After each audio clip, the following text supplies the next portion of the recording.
तो कैसे आप सभी बच्चे बच्चे देखिए, आप सभी बच्चों का ब्राइट पब्लिकेशन चैनल पे स्वागत है। और बच्चे, मेरा नाम है जय और आज मैं आप सभी लोगों को हल कराने हूँ एक्सरसाइज नंबर 2.2। आइए इसको हम लोग सॉल्व करते हैं, पर उससे पहले जो पहली बार आए प्लीज चैनल को सब्सक्राइब जरूर कर दीजिएगा। नीचे लाल रंग का आपको दिख रहा होगा बटन, उसको सब्सक्राइब कर दीजिए, ठीक है। और बगल में वो घंटी होगा, उसको भी दबा दीजिएगा। और उसके बाद अब दबाते ही क्या आएगा भाई, 3 ऑप्शन आएगा, उसमें ऑल जहां लिखा होगा ALL उसको दबा दीजिए, ठीक है। चले जल्दी से आइए देखिए, अपने दोस्तों को जरूर बताइएगा इस चैनल के बारे में, इस पर आपको हल मिलेगा, ठीक है। आगे आप बढ़ते जाएंगे 9th में 10th में तो बहुत काम का ये चैनल आपके लिए साबित होगा। यदि किसी संख्या के आधे में से 1/4 घटाया जाए तो 1/8 प्राप्त होता है। तो संख्या आपको ज्ञात करनी है। आइए देखिए, अब भाई संख्या का आधा, हमने कहा भाई 10 का आधा कितना हो जाएगा, आप कह देंगे 10/2 यानी कि सर 5। हमने कहा बिल्कुल सही, एकदम सटीक जवाब। तो कुछ ऐसा ही हमने यदि संख्या को माना कि संख्या यदि x है तो उसका आधा x/2। इसमें से भी यदि 1/4 घटा दिया जाए तो बबुआ मान कितना आता है, 1/8 आता है, ठीक है। आता है कि नहीं आता है। ये 1/4 उधर जाएगा, ये उधर जाके प्लस में हो जाएगा x/2। ये इधर चला जाएगा 1/8 जोड़ 1/4। इसका मतलब क्या है, ये माइनस था उधर जाके प्लस हो गया। आइए इसको सॉल्व करिए, ये x/2 इधर ही रह जाएगा। और भाई साहब यहाँ पे ये लघुत्तम लेंगे 8 हो जाएगा। 8 से गया 1 बार में, 1 जोड़ में 4 से गई 2 बार में, तो 2 गुना 1 कितना हो गया 2। अब जरा देखिए यहाँ x/2 बराबर 3 कितना हो गया 8 हो गया। अब जरा यहाँ से देखिए 2 से ये गया कितने बार में, 4 बार में, यानी x का मान कितना हो गया 3/4 हो गया। तो यही आपका उत्तर होगा, ठीक है। आपको सही करके मिला होगा, किताब में गलती नहीं है, ठीक है। चलिए अगले पे आते हैं।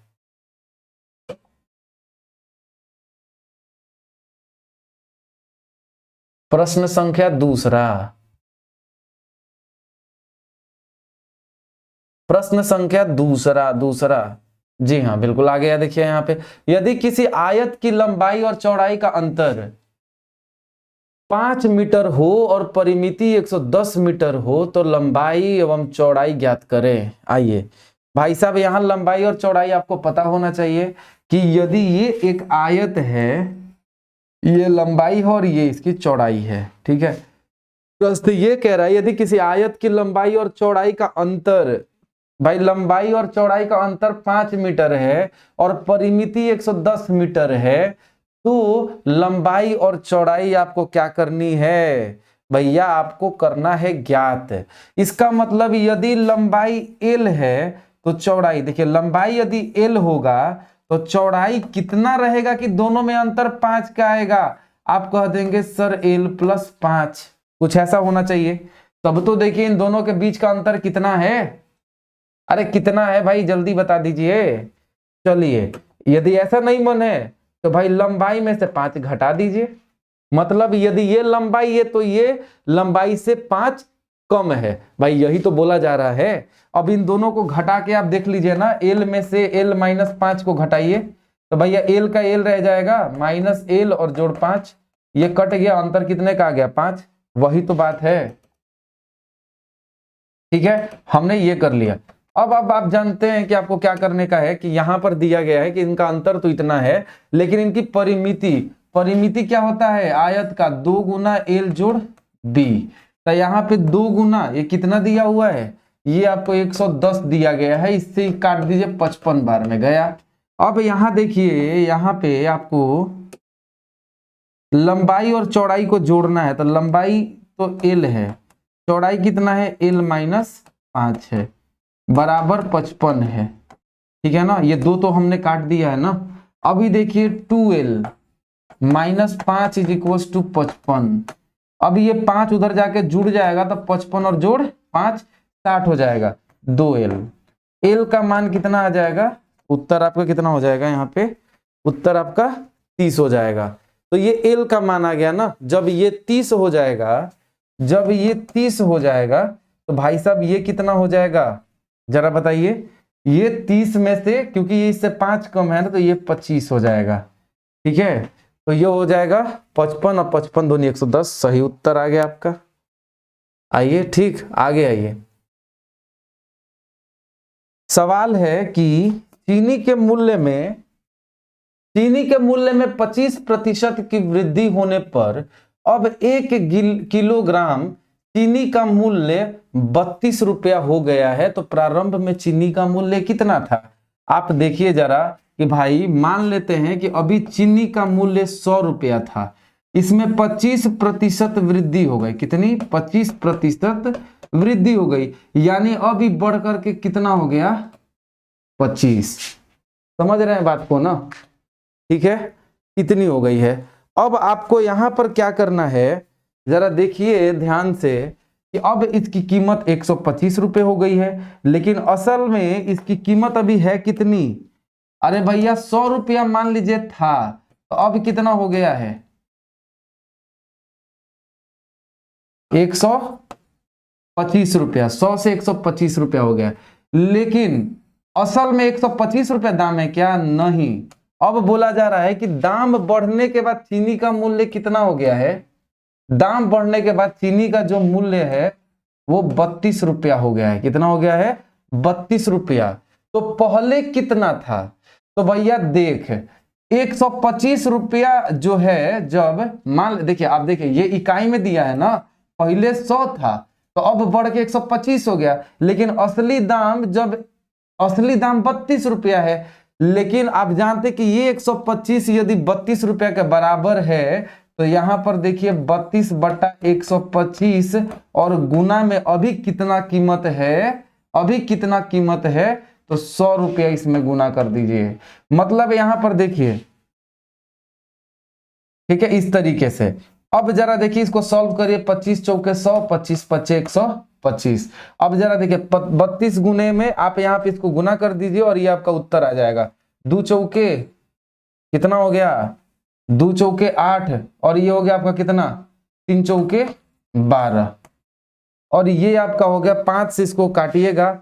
5 से ही गया 2 बार में 10, 2 5 है 25, 3 5 छके 30, 0। यही आपका उत्तर हो जाएगा। ठीक है, 25.60 है।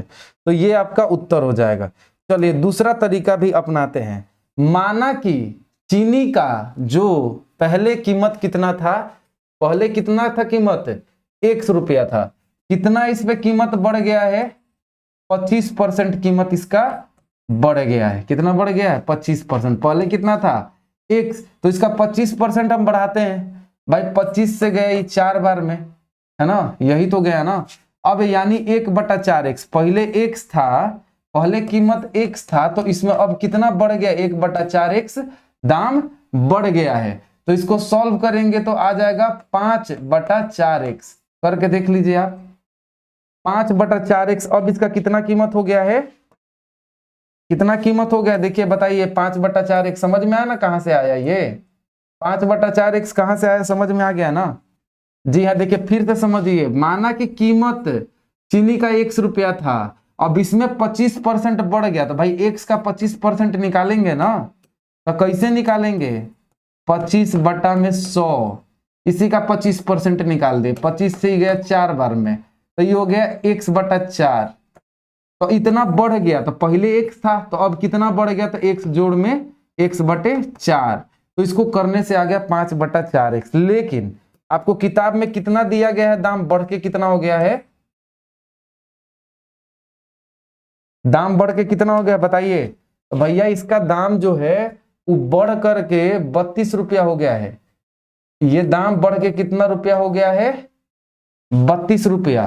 तो ये देखिए, इसको x का मान आ गया 32 गुने 4/5 रुपया। ये आ गया कीमत। ये कब का कीमत है? पहले का कीमत है ना। हमने क्या माना था?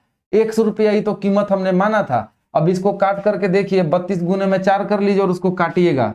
तो 2 चौको 8, और उसके बाद 3 चौके 12, काटिए। 5 से गया 2 बार में, 2 5 है 25, 3 25.60। तब भी आ गया। 2 तरीका हमने बता दिया आपको। ठीक है, चलिए एक तो ये 2 तरीके हो गए, और भी तरीका है, लेकिन छोड़िए। चलिए लीजिए बता देते हैं। मान लीजिए कितने की बढ़ोतरी हुई है? 25% की, 25 से ही गया 4 बार में। पहले कितना था चीनी का दाम? 4 था। अब 1 रुपया बढ़ गया, यहाँ क्या है? फ्रैक्शन निकला 1/4। पहले कितना था? 4 रुपया। अब कितना बढ़ गया है? 1 रुपया बढ़ गया है।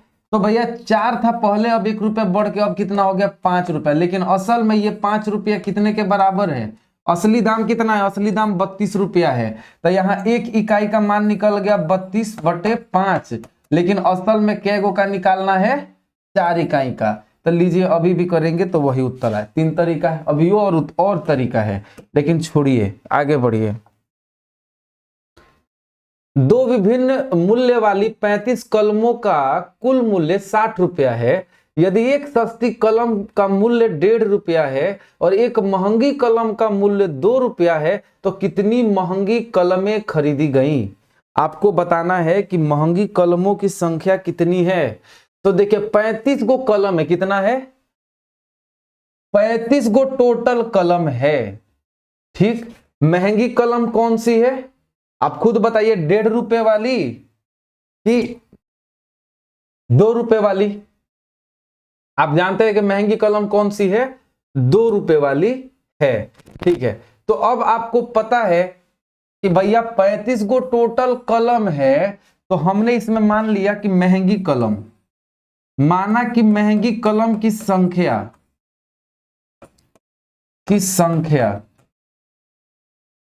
कितनी है? 1 है। तो अब आप बताइए सस्ती कलम की संख्या, सस्ती कलम की, देखिए हम लोग थोड़ा सा उल्टा बनाते हैं जानबूझ के, ताकि कैलकुलेशन करने में हमें आसानी होगी। तो हम मानते हैं कि ये जो महंगी कलम नहीं है, हम सस्ती कलम का मान लेते हैं दाम। सस्ती कलम का, सस्ती कलम की संख्या यदि x है, तो ये है महंगी कलम। महंगी कलम की संख्या भाई टोटल 35 गो है, तो 35 गो में से सस्ती कलम निकल गई x। तो भैया महंगी कलम अब बच गई ना, तो 35 में से एक हमने कहा कि 35 गो कलम की पूरी संख्या है, उसमें से 5 गो महंगी है, तो सस्ती कितनी है? तो 35 में से 5 घटाएंगे तो 30। वही चीज यहाँ है। तो अब आपको बोला गया इन सबका दाम कितना दिया गया है? 60 रुपया। अरे भैया जो सस्ती कलम है, जो सस्ती कलम है वो एगो नहीं है, वो कै गो? 1 गो है। लेकिन एगो का कितना दाम है? तो 1.5 रुपया है। कितना है? 1.5 रुपया। लेकिन जो महंगी कलम है, जो महंगी कलम है वो 35 माइनस 1 संख्या है ना, उसकी संख्या कितनी है भाई? इसकी संख्या उसमें से घट गई है, तो 35 माइनस 1। लेकिन एक की कीमत 2 है, तो दोनों मिलाकर के कितना कीमत हुआ है? टोटल मिलाकर के वो कितना दाम दी है? 60 रुपया दी है। तो ये हो गया 1.5x। 35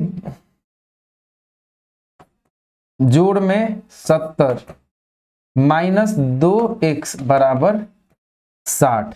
ठीक, अब जरा देखिए इसको इसमें से घटाएंगे। -2 में से 1.5 गया तो 0.5x, लेकिन बड़ा 2 है तो चिन्ह यहाँ माइनस का, ये 70 उधर जाके, ये 70 उधर जाके इसमें से घटेगा तो माइनस क्या आ जाएगा? 10। नहीं बुझाया? लीजिए एक और स्टेप लिख देते हैं। 60 है, ये उधर गया तो 70। ठीक है ना, इन दोनों को हमने घटाया है यहाँ पे।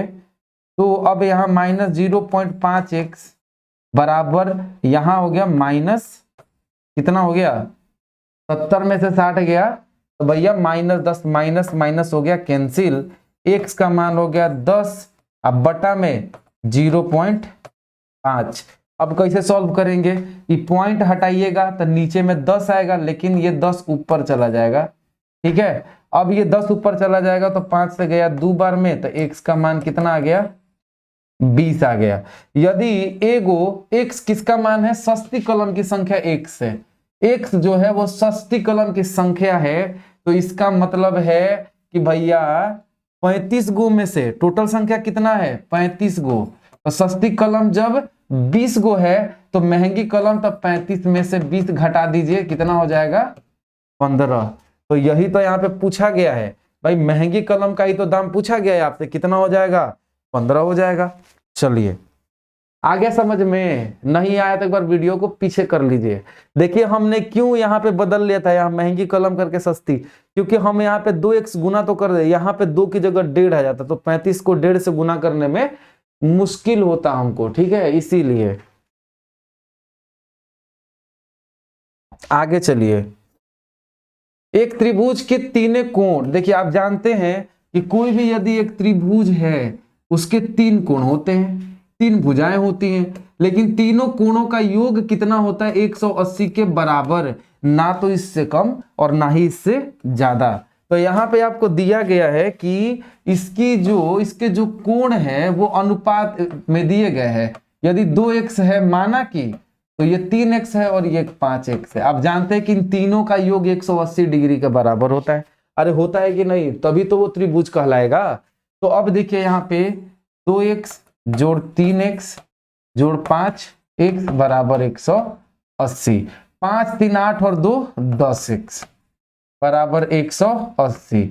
कितना हो गया x का मान? 18। अब आपसे पूछेगा मान निकालने को, इसका मान निकालेंगे तो 18 गुना 2x है ना, तो 2 गुने 18 कितना हो गया? 36 डिग्री। ये 5x है, 5 गुने 18 कितना हो गया? 90 डिग्री। अब ये देखिए 3 गुना 18 कितना हो गया? 54 डिग्री। बोलिए समझ में आया? बोलिए समझ में आ गया? कमेंट में बताइए लिख के, हाँ जी सर समझ में हमको आ गया। आ गया ना? आगे बढ़ जाऊं? चलिए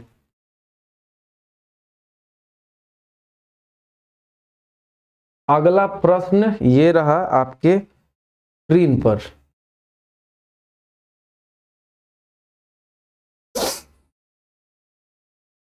बिल्लू, क्या नाम है? बिल्लू के पास 1 रुपए एवं 5 रुपए के कुल 160 सिक्के हैं, तो जिनका कुल मूल्य 310 रुपया है। ठीक है, 1 रुपए एवं 5 रुपए के कुल 160 सिक्के हैं। कितने सिक्के? ध्यान रखिएगा, 1 रुपए 5 रुपए के कुल 160 सिक्के हैं, जिनका कुल मूल्य 310 रुपया है। ठीक है, यदि 2 रुपए के सिक्कों की संख्या 5 रुपए के सिक्कों की संख्या की 3 गुनी है। ठीक है, यहां देखिए आप प्रश्न में थोड़ी सी गड़बड़ी है, ठीक है ना। यहां पे 1 रुपया 2 रुपया एवं 5 रुपया के कुल सिक्के 160 है, ठीक है ना। ये बात ध्यान रहे कि कुल सिक्के 2 भी है, यहाँ पे गड़बड़ है सवाल में, तो आपके किताब में गड़बड़ नहीं होगी। ये कुल 160 सिक्के हैं जिनका कुल मूल्य 310 रुपया है। ठीक है, जिसका कुल मूल्य 310 रुपया है। यदि 2 रुपए के सिक्कों की संख्या 5 रुपए के सिक्कों की संख्या की 3 गुनी तथा 1 रुपए की सिक्कों की संख्या 40 है, 40 डिग्री नहीं 40 है, तो उसके पास प्रत्येक प्रकार के कितने सिक्के हैं? सबसे पहले तो यहां पर सिक्का से ही आपका कहानी शुरू होगा। पहले तो जान लीजिए कि यहां पर आपको कहा गया है कि भैया देख लो कि जो सिक्का है टोटल वो कितना है? 160 गो है। कितना है? 160 गो। अभी 160 गो में बोला गया कि 40 गो तो 1 रुपए का सिक्का है। देखिए यहाँ 1 रुपए का सिक्का 40 गो तो है, लेकिन यहां पर दिया गया है कि यदि 2 रुपए के सिक्के की संख्या 5 रुपए के सिक्कों की संख्या की 3 गुनी है। ये जो 2 रुपए का जो सिक्का देख रहे हैं ना, ये वो 5 रुपए का जो सिक्का है उसकी 3 गुनी है। तो इसका मतलब है कि 5 यदि x सिक्का होगा तो 2 कितना होगा? 3x होगा कि नहीं होगा? तो यहां पर हम मान लेते हैं कि 2 का सिक्का 3x और 5 का सिक्का x, तो इन सबको जोड़ने पे कितने के बराबर आना चाहिए? 160 के बराबर आना चाहिए। ठीक है, तो आइए इसको सॉल्व करिए। तो यहां पर आगे आपका इस 40 को उस तरफ भेजेंगे, 120 घट जाएगा ना, ये हो गया 4x। 4 से गया ये कितने बार में? 30 बार में। x का मान आ गया 30। यानी कि यहां से ये पता चल गया कि भैया यहाँ पे ₹5 का सिक्का, क्योंकि हमने ₹5 के सिक्का को एक से यदि संख्या माना है तो ₹2 का सिक्का क्या गो निकलेगा, क्योंकि इसका 3 गुना है। भाई लिखा तो है यहाँ कि ₹2 के सिक्कों की संख्या ₹5 के सिक्कों की 3 गुनी है, तो ₹5 जितना होगा उसका 3 गुना है यहाँ। ठीक है, तो अब देखिए यहाँ पे कि 30 गो सिक्का, ₹5 का कै गो सिक्का है, 30 गो है ना, कै गो है, 30 गो है। तो यहाँ पर आपका 5 का सिक्का कै गो है, 30 गो है। तो 2 का सिक्का कै गो है, 2 का सिक्का तो 30 तियाई 90 कितना है, तो 3 गुना में 30 यानी कि 90 गो सिक्का। ₹2 का कितना सिक्का है, 90 गो है। और इसी प्रकार से आपके पास और बच गया कि ₹3 का, अब कितना, सॉरी ₹1 का सिक्का, तो ₹1 का सिक्का आपको पता है कि कितना है, 40 गो है। तो टोटल अमाउंट को जोड़ के देखिए कि भैया टोटल 90 गो सिक्का है ₹2 का, तो इसका मतलब कि इसके पास ₹2 मिल के 90 गो सिक्का कितना बनाएगा, ₹180। और ₹1 का सिक्का 40 गो है, मतलब उसके पास ₹40 है। और 5 का सिक्का उसके पास 150 है। आइए अब इसको जोड़िए, 0 हो गया, 5 4 9 8 17, इस तरीके से। तो ये आपका हो गया, यही आपका हो जाएगा उत्तर। चलिए अगले प्रश्न पे आते हैं हम लोग।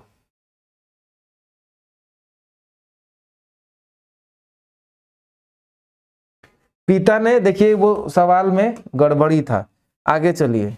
और यह अभी भी गड़बड़ी हो सकता है, लेकिन हमने जो सवाल लिया उस हिसाब से यही तरीका सही है। पिता ने अपने 3 संतानों के बीच अपनी संपत्ति का बंटवारा 1:2 और 3 के अनुपात में करता है और अपने लिए 1 लाख रुपए रखता है। ठीक है, अपने 3 संतानों के बीच में अपनी संपत्ति का बंटवारा इतने प्रकार करता है। यदि उसकी कुल संपत्ति 2.5 लाख रुपए की हो तो प्रत्येक संतान को हिस्से के रूप में क्या मिला। जरा बताइए कि वो अपने यदि कुल संपत्ति का बंटवारा करता है, लेकिन अपने पास कुल संपत्ति कितनी है, 2.5 लाख। ठीक है, लेकिन वो आदमी क्या करता है कि 1 लाख रुपया अपने पास रख लिया, 1 लाख रुपया अपने पास रख लिया, मतलब बाट कितना दिया है, तो 1 लाख इसमें से घटाएंगे तो 1.5 लाख निकाल दिया।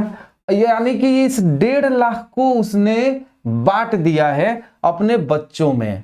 अब भाई कितने अनुपात में बांटा है, तो माना कि अब भाई एगो को ₹1 दिया है, यानी एगो को ₹100 दिया, एगो को ₹2 दिया और एगो को ₹3 दिया।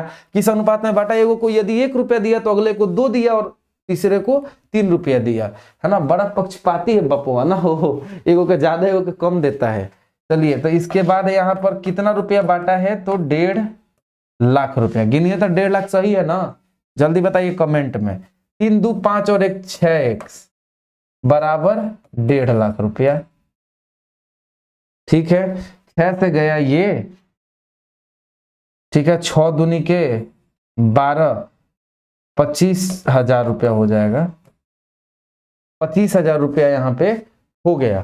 ठीक है, तो ये x का मान हुआ, लेकिन अब बोला गया किसको कितने कितने रुपए बांटे हैं, तो एगो को मिला ₹100, तो ₹100 तो यानी एगो को 25,000 मिल गया, एगो को मिला है ₹2 यानी ₹2, तो 25 दूनी के 50,000 रुपया उसको मिला है, और अगले को मिला है 3 तो 75,000 मिला है। 25 को 3 से गुना कर देंगे, यही उसका उत्तर आपका हो जाएगा। चलिए अगले पे, 11 के लगातार 3 गुणजों का योग, 3 गुणजों का योग 231 है। ठीक है ना। देखिए यहाँ पर ये तो नहीं बताया गया है कि इसका, तो यहाँ पर पहला गुणज क्या है, आपको ये नहीं बोला गया है कि कौन सा गुणज, आपको नहीं पता है कौन सा गुणज है। तो हम जैसे 11 का अगला गुणज कितना हो जाएगा, 22, अगला कितना हो जाएगा 33 और अगला 44। ठीक, समझिए ध्यान से, यहां 11 गुना 1 है, यहां 11 गुना 2, 11 गुना 3 और 11 गुना 4। समझिए बात को, यहां पे एक एक बढ़ते जा रहा है कि नहीं, बढ़ते जा रहा है ना। तो हम माने कि जो गुणज हमने ले रखा है वो x है, तो पहला जो संख्या होगा गुणज का तो 11 गुना x होगा, और उसका अगला संख्या जो होगा वो 11 गुना x जोड़ 1 होगा, और तीसरा लगातार 3 गुणजों का योग बोला जा रहा है ना, तो अगला जो होगा वो 11 गुने x जोड़ 2 होगा। इन सबका योग 231 के बराबर है, यही तो बोल रहा है प्रश्न। ये हो गया 11x बराबर, ये देखिए इसको सॉल्व करिए, 11x जोड़ 11 जोड़ 11 x जोड़ 11 दूनी के 22 231। ठीक है, देखिए यहाँ पे 3 गो 11 है ना, 11 तिहाई के 33, 33 x 11x और फिर इधर भी है 11x। लेकिन अब यहां पर आपका जो है ये 11 और ये 22 और 23 और 10 33 हो गया आपका, 33 बराबर 231 है। ठीक है ना, तो ये देखिए इधर से हम लोग क्या कर सकते हैं, या तो 33 को कॉमन लेके 11 से काट सकते हैं क्या, 22 1, चलिए ठीक है। देखिए 33 इन दोनों में कॉमन ले लेते हैं, x जोड़ 1 बराबर 231, 11 से गया 3 बार में, 11 से गया 2 बार में, 22 1 11, ठीक है, और 3 से ये गया कितने बार में, 7 बार में, x जोड़ 1 बराबर 7, x का मान कितना आ गया, 7 में से 1 जाएगा, x का मान आ गया 6, कितना आ गया, x का मान आ गया 6। तो हमको यहाँ पे क्या करना है, यहाँ पे पहला गुणज कितना आ गया, पहला गुणज तो 11 गुना 6, पहला गुणज 66 आ गया। दूसरा पूछेगा तो 11 गुना में दूसरा इस तरीके से, चलिए ठीक है ना, x जोड़ 1 यानी कि 11 गुना में 7 यानी कि 77, इस तरीके से होगा।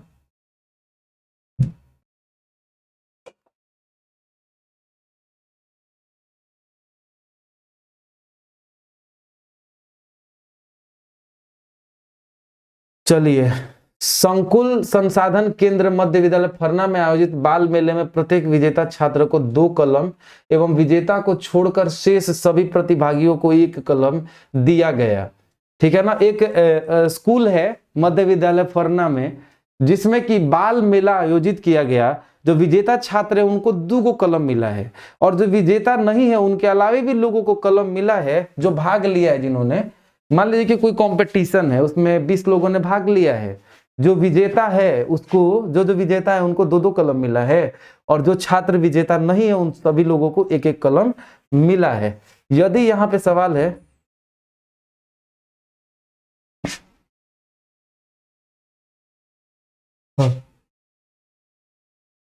तो यहाँ पे सवाल है कि कलम दिया गया, यदि 100 छात्रों के बीच 120 कलम दिए गए, कितने टोटल 7 छात्र हैं, 100 छात्र हैं, और उसमें टोटल कितने कलम दिए गए हैं, 120 कलम दिए गए हैं, तो विजेताओं की संख्या कितनी होगी, बताइए विजेताओं की संख्या कितनी होगी। तो हम लोगों ने माना कि टोटल कलम कितने विभाजित किए गए हैं, टोटल कलम बांटे गए हैं 120 को। जाहिर सी बात है, माना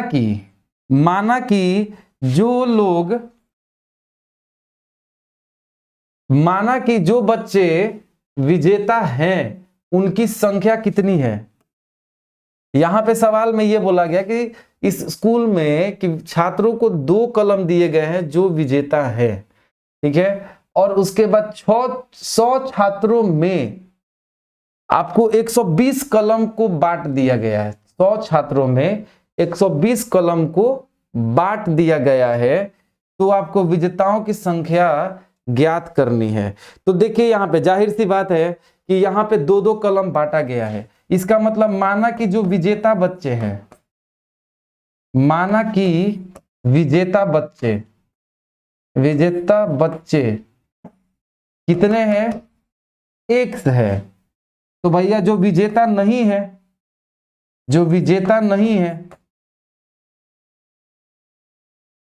कितना हो जाएगा, कितने बच्चे हैं टोटल, 100 छात्रों में बांटा गया है ना, तो कितने हैं जो विजेता नहीं है वो कितने हैं भाई 100 माइनस 1 है। अब जाहिर सी बात है कि इन बच्चों को भी कलम दिया गया है और इनको भी कलम दिया गया है और इनको दो दो कलम दिया गया है, तो जो विजेता है उनको 2 कलम, तो कितना कलम का खपत हो गया। जो विजेता है मान लीजिए 10 गो जीते होंगे तो 10 गो को 2 गो कलम मिला तो 20 गो कलम इजे लग गया 120 गो में से, तो ई हो गया। और बोला गया कि जो विजेता नहीं है ना उनको भी कलम मिला है लेकिन सिर्फ 1 कलम मिला है और टोटल मिला के 120 को कलम बांट दिया गया। तो यहां सॉल्व करेंगे 2x जोड़ में 100 माइनस x बराबर 120। ठीक है, ये वाला इधर कट गया तो ये खाली x रह गया और ये 100 से 120 को काट देंगे मतलब घट जाएगा तो ये हो जाएगा 20, यानी x का मान आ गया 20। यानी कि आपको विजेता बच्चों की संख्या कितनी निकल के आ गई है 20 और जो विजेता नहीं है उनकी संख्या कितनी है 80 है। चलिए यही आपका उत्तर हो जाएगा। अगला, ठीक है ना, चलिए आगे चलते हैं। यदि रवि के पिता का वर्तमान उम्र रवि के वर्तमान उम्र के तिगुने से, रवि के पिता का उम्र रवि के वर्तमान उम्र के, तो माना कि जो रवि का उम्र है, रवि का जो उम्र है वो मान लिया x है, तो रवि का जो पिता है यानी इसका जो फादर है उसका जो उम्र है कि ये प्रेजेंट उम्र है, ठीक है ना, अभी उम्र इसका कितना है आज के डेट में वो है। तो रवि के पिता का वर्तमान उम्र रवि के वर्तमान उम्र के 3 गुना से 5 वर्ष अधिक है, इसका भी 3 गुना और उससे भी 5 वर्ष अधिक है, ये दिया गया है। तो 5 वर्ष के बाद भैया 5 वर्ष बाद ये लिखेंगे 5 वर्ष के बाद भाई रवि जो हो जाएगा वो x + 5 वर्ष का हो जाएगा, ठीक है ना, के बाद उम्रों का योग और उस समय इसका जो बाप होगा यानी पिता 3x + 5 तो अभी तक था लेकिन 5 वर्ष के बाद और ज्यादा बढ़ जाएगा, है ना, 3x + अभी 5 है लेकिन 3x + 5 + 5 5 वर्ष के बाद हो जाएगा। तो उन दोनों का योग जो है वो 47 वर्ष दिया हुआ है। आइए सॉल्व करके देखिए, 3 और 1 4x, तो 5 5 10 और 5 15, 4x जोड़ 15 बराबर 47। अब ये 4x बराबर 32, क्योंकि ये 15 उसमें से घट जाएगा तो 32 हो जाएगा, तो 4 से गया ही 8 बार में x का मान कितना आ गया बबुआ लोग 8 आ गया, x का मान 8 आ गया। और x यहाँ पे किसका मान है, रवि का उम्र है, रवि का अभी प्रेजेंट उम्र कितना है 1 बरस है, उसके पापा का प्रेजेंट उम्र कितना है, रवि का कितना है 8 बरस है, तो उसके बाप का अभी पूछे आज के डेट में उम्र, तो इसका 3 गुने से भी 5 अधिक, तो 3 8 24 और उसमें से भी 5 अधिक यानी कि 29।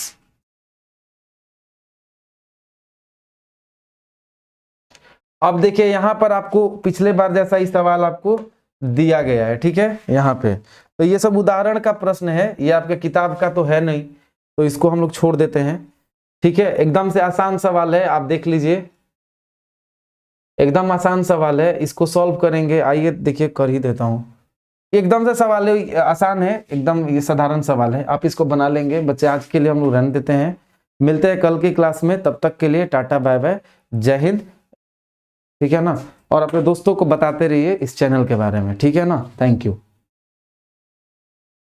ठीक है, बाय।